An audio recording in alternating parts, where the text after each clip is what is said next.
السلام علیکم دوستوں، میں ہوں علی جاوید نقوی۔ صدر ٹرمپ نے ایران کی تجاویز پر اپنی کابینہ سے مشاورت مکمل کر لی ہے۔ ٹرمپ کی ایک ہی خواہش ہے کہ ایران سرنڈر کرنے کا اعلان کر دے تاکہ امریکہ کا سپر پاور کا بھرم قائم رہے۔ میڈیا میں وہ یہ کہہ رہے ہیں کہ ایران کو کسی قیمت پر ایٹمی ہتھیار بنانے کی اجازت نہیں دی جائے گی، جبکہ ایران مسلسل یہ یقین دہانی کروا رہا ہے کہ وہ ایٹم بم بنانا ہی نہیں چاہتا۔ اعتماد کا فقدان بھی نظر آ رہا ہے۔ پاکستان کا جھکاؤ اس وقت ایران کی طرف نظر آ رہا ہے۔ امریکہ نے ایران کو جھکانے کے لیے مکمل بحری ناکہ بندی کر رکھی ہے، نہ کوئی بحری جہاز آ رہا ہے، نہ کسی کو جانے دیا جا رہا ہے، جبکہ پاکستان نے ایران کے لیے اپنی سرحدیں اور بندرگاہیں کھول دی ہیں۔ ایران اپنی مصنوعات کی تجارت کے لیے گوادر اور کراچی کی بندرگاہیں استعمال کر سکے گا۔ ایرانی مصنوعات کی ٹرانزٹ کے لیے 6 روٹس یا راہداریاں کھولی گئی ہیں۔ ان کے ذریعے ایران اپنی مصنوعات پاکستانی بندرگاہوں کے راستے کسی تیسرے ملک کو فروخت کر سکتا ہے، یا کسی دوسرے ملک سے خریدی کی مصنوعات پاکستان کے راستے ایران منگوا سکتا ہے۔ اس سے پاکستان اور ایران کے درمیان تجارتی تعلقات میں بھی اضافہ ہوگا اور اعتماد بھی بڑھے گا۔ دوسری طرف ایران کے وزیر خارجہ عباس عراقچی کی صدر پیوٹن سے ملاقات کو عالمی حلقوں میں بے حد اہم قرار دیا جا رہا ہے، جس میں جنگ دوبارہ شروع ہونے یا جنگ بندی معاہدے کے بعد کی صورتحال کے حوالے سے روس نے اپنی مکمل حمایت کا یقین دلایا ہے۔ صدر پیوٹن کو سپریم لیڈر آیت اللہ مجتبی خامنئی کا ایک پیغام بھی پہنچایا گیا ہے۔ کہا جا رہا ہے کہ اس پیغام میں کچھ خفیہ معاملات بھی شامل تھے۔ روس اور چین دونوں ایران کی بھرپور مدد کر رہے ہیں تاکہ امریکہ ایران کو زیادہ نقصان نہ پہنچا سکے۔ روس، چین اور پاکستان کے لیے بہتر یہی ہے کہ ایران کی موجودہ رجیم مستحکم رہے، ایران میں انتشار نہ پھیلے، جنگ دوبارہ شروع نہ ہو۔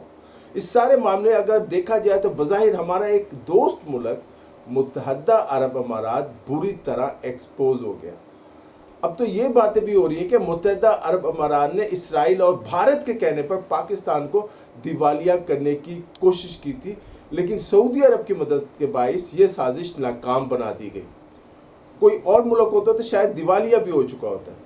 اس حوالے سے برطانوی میگزین فائنینشل ٹائمز نے بھی ایک سٹوری شائع کی جس میں بتایا گیا کہ جب پاکستان امریکہ اور ایران کے درمیان ثالثی کی کوششیں کر رہا تھا، متحدہ عرب امارات نے پاکستان کی پیٹھ میں چھرا گھونپا اور پاکستان کو دی ہوئی رقم واپس کرنے کا مطالبہ شروع کر دیا۔ حالانکہ معاہدے کے تحت وہ یہ رقم 2027 سے پہلے نہیں مانگ سکتا تھا، اور پاکستان اس قرض پر باقاعدہ سود بھی ادا کر رہا تھا یو اے ای کو۔ پاکستانی قیادت کی بار بار درخواست کے باوجود متحدہ عرب امارات اپنی ہٹ دھرمی پر قائم رہا۔ متحدہ عرب امارات کی یہ رقم IMF کی شرائط کے مطابق پاکستان کے پاس رہنے کی ضرورت تھی، لیکن منافق یو اے ای کی کوشش تھی کہ کسی طرح پاکستان جھک جائے، ایران پر حملے شروع کر دے یا دیوالیہ ہو جائے۔ لیکن دنیا نے دیکھا نہ تو پاکستان جھکا اور نہ دیوالیہ ہوا۔ اس مشکل وقت میں سعودی عرب نے پاکستان کو قرضہ فراہم کر دیا۔ پاکستان نے اپنی فورسز اور لڑاکا طیارے سعودی عرب بھیج دیے۔ پاکستان نے متحدہ عرب امارات کے 3 ارب 40 کروڑ ڈالر اس کے منہ پر مارے۔ ماضی میں یہی منافق ملک نہ صرف بلوچستان میں دہشت گردی کراتا رہا بلکہ گوادر پورٹ کو ترقی نہ دینے کے لیے بھی دباؤ ڈالتا رہا۔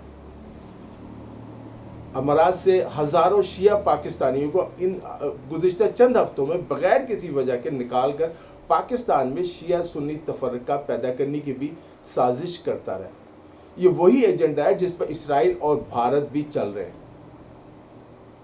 دوستو، آج میں آپ کو ایک نئے عالمی اتحاد کے بارے میں بتاتا ہوں جس کے لیے بہت سنجیدہ کوششیں ہو رہی ہیں، اور پاکستان بھی ان میں شامل ہے۔ اگر یہ اتحاد باقاعدہ قائم ہو گیا، کسی طرح مفاہمت ہو گئی کچھ اصولوں پر، تو عالمی سیاست کا نقشہ ہی بدل جائے گا۔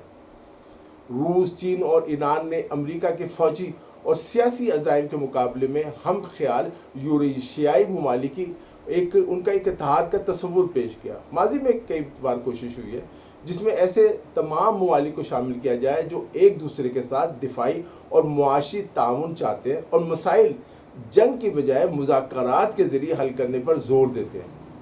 امریکہ کی جانب سے یورپی اور ایشیا کے بہت سے ممالک کو دھمکیاں دینے اور ان کے وسائل پر قبضہ کرنے کے بیانات کے بعد یہ تصور تیزی سے مقبول ہو رہا ہے کہ امریکہ کا مقابلہ کرنے کے لیے اتحاد وقت کی ضرورت ہے، ورنہ امریکہ ایک ایک کر کے ہر ایک ملک کے وسائل پر قبضہ کرتا جائے گا۔ اس اتحاد میں ایشیا سے چین ہے، ایران، پاکستان، سعودی عرب، جبکہ یورپ سے روس، اسپین، اٹلی، فرانس، جرمنی اور برطانیہ بھی شامل ہو سکتے ہیں۔ کچھ ممالک ایسے ہیں جو ایشیا اور یورپ دونوں بر اعظموں میں واقع ہیں۔ ان میں آپ جانتے ہیں روس، ترکیہ، آذربائیجان، کازکستان اور جارجیا شامل ہیں۔ یہ ممالک بھی اس اتحاد میں شامل ہو رہے ہیں۔ ایک امریکی مفکر زبیگنیو برزنسکی نے اپنی مشہور کتاب دی گرینڈ چیس بورڈ میں ایک نظریہ پیش کیا تھا کہ جو یوریشیا کو کنٹرول کرے گا، ایشیا اور یورپ کے ان اہم ممالک کو، وہ دنیا کی قیادت کرے گا۔ اب یہی ہو رہا ہے۔ چین، روس اور ایران یوریشیائی منصوبے کو تیزی سے مکمل کرنا چاہتے ہیں۔ دوسری طرف امریکہ کی کوشش ہے کہ وہ ایشیائی اور یورپی ممالک سے اتحاد کو مضبوط بنائے اور یہ اتحاد نہ ہونے دے، لیکن اس میں ایک بڑی رکاوٹ صدر ٹرمپ کا جارحانہ رویہ ہے، جس کی وجہ سے امریکہ پر اعتماد ختم ہوتا جا رہا ہے۔ پاکستان بھی یوریشیائی سیاست اور منصوبے کا اہم ترین ملک ہے۔ پاکستان کا جغرافیائی اہمیت جو ہے اس کی، اس حوالے سے آپ جانتے ہیں بہت ہے۔ پاکستان ایک کنیکٹنگ پل کا بن رہا ہے بہت سے ممالک کے درمیان۔ چین پاکستان سی پیک منصوبے خطے کے لیے گیم چینجر بھی بن چکے ہیں، جس کا فائدہ ایران، ترکیہ، مڈل ایسٹ ممالک اور سینٹرل ایشیا ممالک کو بھی ہوگا۔ گوادر پورٹ بھی اس وقت بڑی اہمیت اختیار کر چکی ہے۔ آبنائے ہرمز بند ہونے کے باعث اس وقت پوری دنیا کی تجارت کا مرکز گوادر ہے۔ بات یہ ہے کہ پاکستان کے کردار ماضی کے برعکس یہ جو مذاکرات ہو رہے ہیں، ایک سہولت کار کے طور پر امریکہ اور ایران کے درمیان کردار صرف ادا نہیں کر رہا بلکہ ثالثی کرا رہا ہے، کوشش کر رہا ہے دونوں قریب آ جائیں۔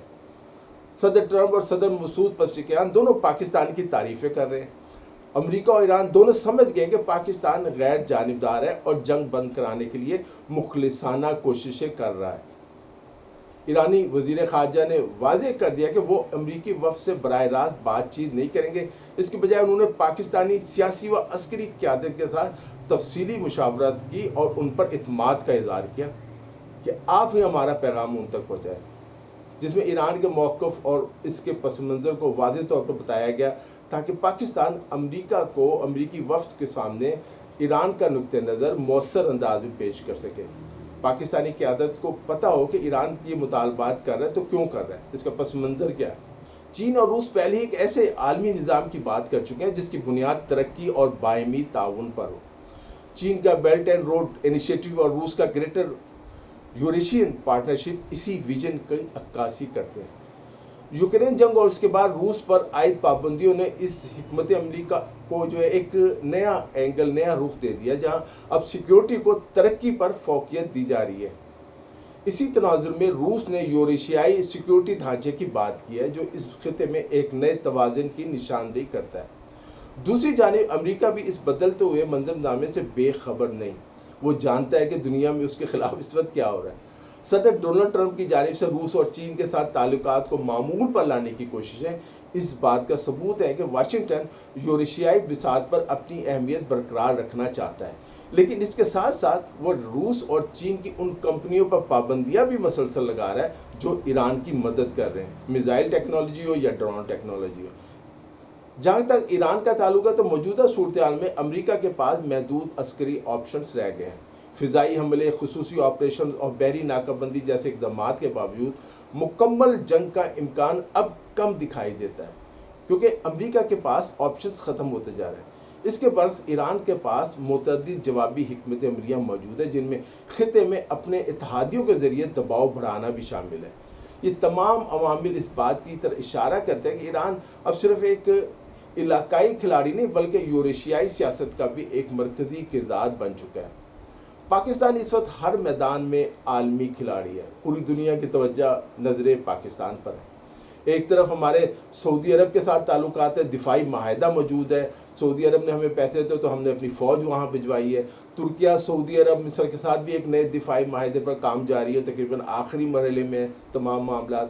پاکستان اور چین کے درمیان اسٹریٹجک تعاون اور ہر آزمائش میں پوری اترنے والی شہد سے میٹھی دوستی موجود ہے۔ روس سے ہمارے اچھے تعلقات ہیں۔ یہ سب اس بات کا ثبوت ہے کہ پاکستان یوریشیائی ممالک کو بھی ایک لڑی میں پرونے کی صلاحیت رکھتا ہے۔ اس لیے سب ملک جو ہے پاکستان کی طرف دیکھ رہے ہیں۔ دوستو اس ویڈیو میں اتنا ہی۔ علی جاوید نقوی کو اجازت دیجیے، اپنا خیال رکھیے گا، خدا حافظ۔